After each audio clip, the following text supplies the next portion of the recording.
रासपाले समानुपातिकमा छानेका उम्मेदवारहरू गलत भए छन्, चर्चित कलाकार छन् भनेर त भन्नुभयो। ठिक छ त्यो पनि, रासपाले चेन्ज गराउँछु पनि भनिरहेछ। तर तपाईहरू पुरानाहरूले पहिले बनाएका समानुपातिकका उम्मेदवारहरूलाई एकचोटि हेर्न चाहनुहुन्छ? यो भिडियो हेर्नुस् त। सम्झौता अनुमोदन सम्मेलन। अब अर्को यो भिडियो हेर्नुस्। प्रधानमन्त्री तथा काठमाडौँ महानगरपालिकाका मेयरप्रति हार्दिक शीघ्र तथा पूर्ण स्वास्थ्य। अर्को यो पनि हेर्नुस्।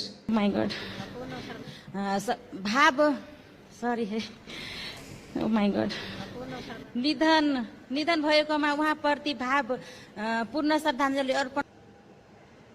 देख्नुभयो, यस्तै बोल्नै नसक्ने उ गर्न लेखेको अक्षरै हेर्न नसक्नेलाई समानुपातिकमा छानिन्छ।